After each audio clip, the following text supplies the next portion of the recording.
comes in to score. Patterson is on third. Franklin Torres, who is 1 for 4, is the last hope here for the Guelph Royals here in game number 4.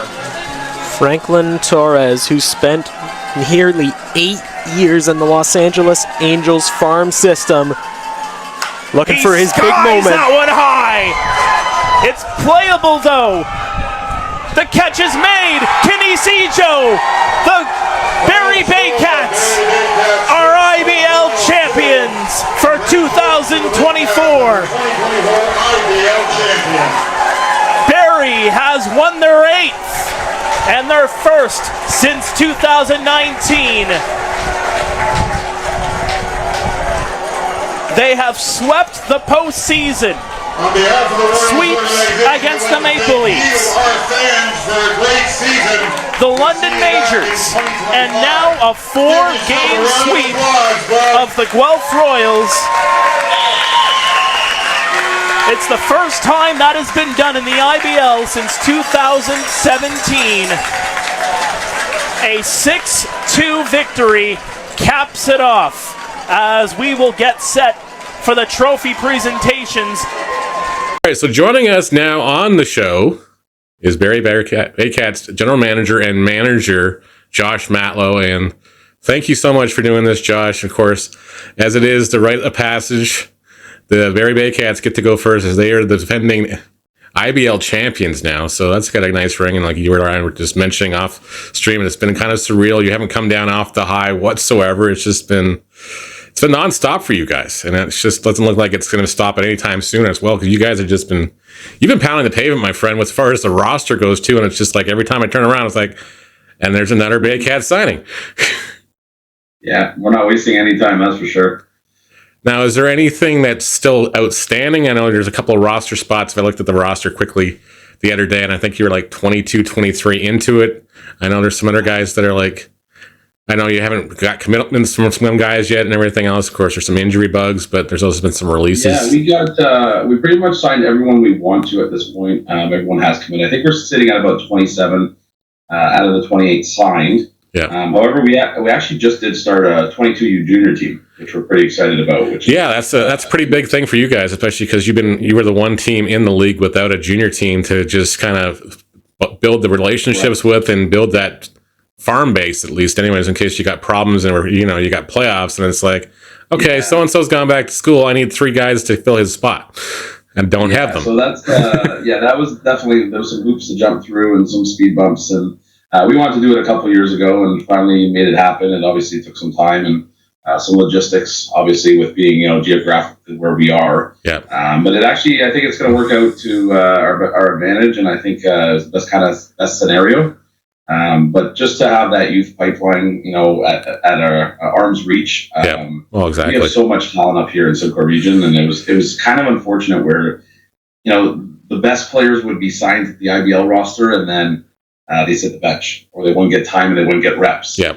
And then, you'd have some of the other players who would go off, and we had some of the guys going out to the Hamilton junior team just to get some junior reps, and we had nothing to offer them. So it was kind of frustrating in a way. We were losing a lot of talent, and this will keep everything localized. It'll help them develop. Man, again, not having a junior team, we're going from 18U to the IBL. Well, exactly. It's like, that's a huge learning curve for a lot of guys, and it's just like they're not used to seeing. It's just unfair. Well, it's unfair, really. So we thought, this stepping stone would be huge for us. We have some insane good talent. And that roster, that 27, will probably chop down to about 22 because we have guys young enough that will play the junior as well, and they'd be junior rostered and kind of called up, right? So still a few things to to sort out on that end and make official, but just to have that helps us stay competitive for many years. Awesome. So what league are they going to be playing out of? So I can't say officially. That'll be official either next week or the week after, but we put a ton of time and effort into it and making sure that it's the right fit, and we're big fans of playing up, right, not playing down. So obviously we wanted to make sure that the guys that we're signing on the junior squad is it's going to push them. It's going to make them want to come home from school and play with us and compete and try and break the IBL roster, but also get good reps. I think. Well, exactly. I think, especially if they're going back to school in the States and everything else, that's what the coaches want to say. Hey, you got to get X number at bats this summer, get X number of innings pitched, whatever, and just Now, how is that? How do you been in the past to developing those rapports with those college players, the college coaches, as far as that stuff goes? So again, the local guys, they know who the Baycats are, and a lot of them want to play with the Baycats eventually. But again, it's you look at our roster and you get your Frank Garces, your Cesar Rosado, and your Juan Benitez, and you have some kids who've been starting their whole lives, and they're like, "Hey, I want to come and start the Baycats." And they're it's like how are you gonna knock one of these three guys out? I don't think so, but it's just you can't make those promises. No, exactly. You start off in the juniors, you do well, we'll call you up, obviously. It just gives them that stone, and it just makes everything more realistic for these kids rather than just throwing them in the fire, assuming they're going to figure out the IBL, which is, I still haven't met an 18-year-old who has, to be honest with you. So, well, exactly. It's what we needed, and we're extremely excited to have that. And I'm so floored with the talent that we have. We had our first workout already, and these players are ballers. And well, that's good. I'm not just saying it because I'm biased. My job was on the floor. I couldn't believe some of these kids, and I'm so excited about it. Well, that's awesome. So now we're going to shift gears. And of course, it is now the Baycats' 25th anniversary. The logo's out now and everything else. Can you go into some plans without revealing too much as what's going in store this year without tipping the cap too much? There's going to be a lot of alumni that'll come back. Yep. We retired a few numbers last year. There should be another number done this year. We have someone in mind for sure. We want to have them out as much as possible. We do have that Thursday throwback Thursday night. So nice. I think that'd be a perfect opportunity to get them out for some first pitches. Maybe if they're brave the anthem. Yeah. But we'll see. But we'll have some old faces and maybe we'll get some throwbacks.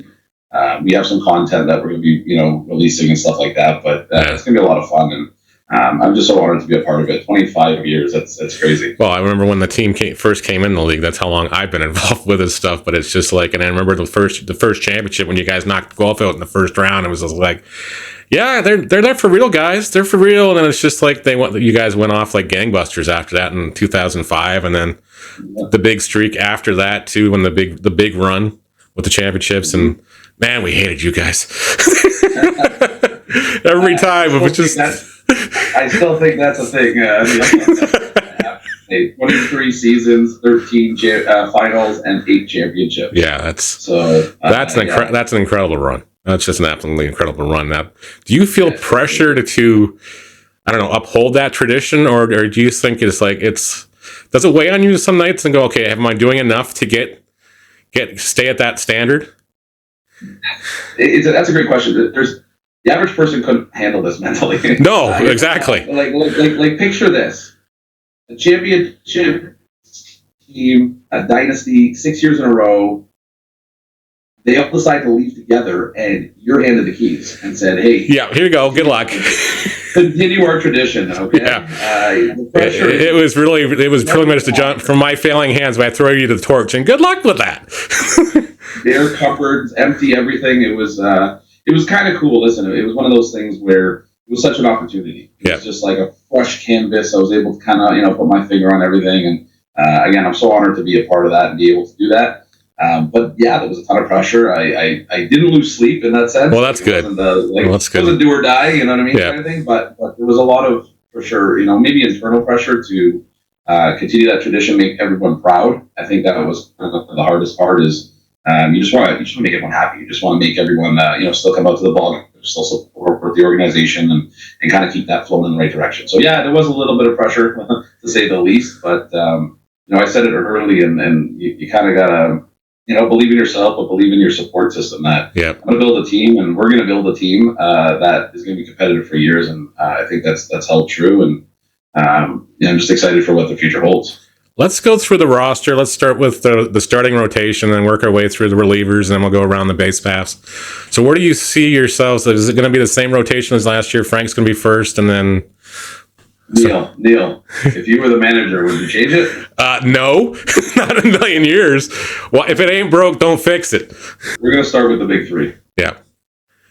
So exactly, and then it's just from there. It's just going to be, as far as the schedule and everything, it's still a 42-game season. The playoffs, I believe, is the same structure as last year. I don't think it was actually passed or anything in the last meetings, but I know it will happen as far as that stuff goes. So the big three are going to be out there, and then you're going to hand the ball off. You just have to get through, 7 and 8, and then it's the ball's going to 9, and it's like, okay, good night, game over. Yeah, we had some rookies last year that'll obviously they've grown a little bit and learned a little bit. We signed 2 huge arms, a big righty and a big lefty, both collegiate players. Yep. But they're going to be a rookie class, but they'll help with some of the innings. Maybe announcing them, and then we have the junior team. We have 8-9 arms there that could play at the IBL level at any point too, right? So it gives us that opportunity and that depth. So we're comfortable with the guys that we have, obviously, and we know that they can get outs. So we're not too concerned about that. But again, you have a 28-man roster, and then you got 25 juniors, and all of a sudden now I'm responsible for 53 guys. I got to balance playing time for 53 guys. Okay, yeah, that's not 53 guys. Yeah. So just adding to the plate. Let's put it that way. Yeah. We'll go around the infield and everything else. So is Macabrodia playing first base, or is he back in the outfield? What's going on there as far as? Neil, these are good problems, man. We had such a good team last year. I had Jaco in right field. Oh, I know. It was just like. And then, that catchers thing came out today, and people are like going, how did the Baycats not get a catcher? And I'm like, well, I'm biting my tongue going, because I know who made that list. So I'm going, yeah, that's okay. That's okay. We got another one, too, coming in. We got an import catcher this year to help the load, too. So, we added a catcher. We added an outfielder, a major league outfielder. And then just recently, I think it was yesterday or today, we just added Hernandez 2.0. Yeah, so we were joking. I was joking with a couple people going, it's Hernandez to Hernandez. It's a Hernandez double play sandwich. Yeah, so that's going to be our middle infield. That is going to be scary. That is absolutely going to be scary. I didn't know there was 2 of them, and you saw what number 1 did. So number one was a pain in everybody's butt last year. As far as every time anything hit up the middle, it's like, good luck. It's caught and it's gloved. You're out. Yeah, so there's another one, and he built the same. And I saw the highlight on the minor league baseball website yesterday. And was just like, how did he make that catch? Then he makes this crazy scoop slide into second base, gets the tag across. I'm like, I think I was thinking that was in the Cardinals Plays of the Year 2 years ago. Yeah, Brandon threw me a message, and he goes, my brother just got released. You need to pick him up. I'm like, brother, you have a brother? Goes, yeah. And I'm sitting at a table, we're having dinner at the time, and I was with one of the coaches, and I'm just like, please tell me to play second base. Please tell me. You don't need 2 shortstops, right? He's like, play second base. So I'm like, oh, this is so meant to be. Man. No, so that just kind of fell into our lap. But again, you treat the guys right, and you give it a good playoff run, good memories, and obviously Brandon was excited to come back. So, and he's bringing family member along. So yep. We're pretty excited with that. It's Hernandez 1, Hernandez 2, and that's all it's going to be. Yeah. Well, I asked them if they wanted like B Hernandez on the back and F Hernandez. They're just like Hernandez. Oh boy! So apologies for the official scorers out there. I hope they don't. We're going to have to get Brandon to keep wearing the yellow armbands or something just so we can tell them apart. At least they have different initials. Yeah, thank goodness. Exactly. So we're gone around the infield, the outfield. How is Noel McGarry Doyle doing? I know, of course, he got injured. That was pretty scary and pretty sad. How is he doing now? Yeah, that was very scary. That rocked us for sure. Obviously, he's a huge part, from day one. He was one of my day one OGs, right? So, he was really hurt. He had to go through rehab and everything. And thank goodness, he's a horse. That kid is just a machine. And thank goodness he got back to playing 100% at fall ball. Oh, awesome! In his last year. So he's playing, and his season's about to start next month. Yeah, and it's a bittersweet with Noel because he's in his last year. That we hope not to have him back because he no, exactly, no question. He's one of those guys. He's one of those guys you want to just see. You just want to see go. Yeah, and he's got a home with us, and he's a lifer. He's already made that commitment verbally that if I'm looking for somewhere to play, you guys are 100% my home. So that would be quite the outfield with a major league outfielder, Ejo and Noel McGarry Doyle. So, oh, jeez. We joke about it all the time, but it's just there's so much talent on our team, and these are good problems to have, right? Like I'm gonna have to write the lineups every night and find a way to get guys in, and try them at different positions if that's what it takes to get them in. Well, exactly. The theme. So It is what it is, but again, these are incredible problems to have. Yeah, I've been on the other perspective where it's like, okay, we got to get 9 guys on the field on a daily basis here. So it's just like, to be in those problems, it's not a bad place to be as far as that stuff goes. And like you said, you're going to have guys jockeying and fighting for positions out there, which is going to, it's going to probably keep the veteran core hungry too, as far as that stuff goes. It keeps it healthy up there, that's for sure. Yep. Any big expectations from you guys? Are you expecting to run away with gangbusters? Of course, you've seen what Hamilton's doing. Welland hasn't tipped their hat yet, so it's going to be a tight league. It's going to be an absolutely tight league. We put our cards on the table. I want guys to want to be here, and I'll sign them right away. And that just, it's a testament to what we're doing. Yeah. I'm happy, signing guys early, committing. It's easier for us. We know what we need. Yeah. Or what we have at least. It's good for the fans. The fans get excited. Oh, exactly. They know that we're serious, about staying competitive, and I'm good with that. So, you'll add the odd piece here and there, but I'm not afraid to show our hand, and we're proud of, what we've built, and we're proud of our team and the compete level. So, we're good with it. But I'm excited to see what the other teams are going to do. Yeah, it's going to be definitely a different ball game as far as I've seen some teams really, really, really, really trying to put together some really competitive rosters. It reminds me a lot of the older fans are saying, "Hey, it just feels like the 1950s again," as far as the level of talent that's coming back into this league now. Oh, I can. When I was playing in 2005, 2009, we were good. This league now is great. Yeah, you have to be great in order to win.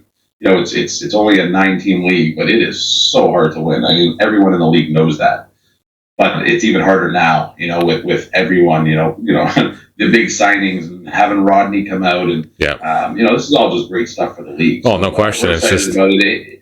It makes us, more excited to come out to the ballpark too when you face guys like that, or you get big names, that we signed, or major leaguers, or it's just good for the league. So we're excited. We're excited to see the other teams signing. We're excited to face. We're going to have that target on our back, being the defender. It's one thing winning it, it's another thing defending it. So we know that. Exactly. So we're prepared, but we're excited about it. Yeah, we love it. Is there anything else we didn't cover that we should cover? Is it May yet? Yeah, I know. It's just like I'm sitting there looking out the window going, this has got to go. This stuff's got to go. But you guys got hammered again, I swear. Must have got a lot more snow than we do in this area. But yeah, it's just like... It gets a lot of snow, yeah. Yeah, Barrie gets a lot of snow, but... We don't play in the winter, so that's good news. But we're starting our indoor workouts in 2 weeks, and we're just excited to get back at it. Yeah, exactly. Josh, thanks you so much for being the guinea pig again. You were the first one out of the box last year, and once again, we picked on you, but it was always great to catch up with you. My pleasure. Thanks for having me, Neil. Great job, and I love what you're doing. And like I said, any content for the league is great. I appreciate it.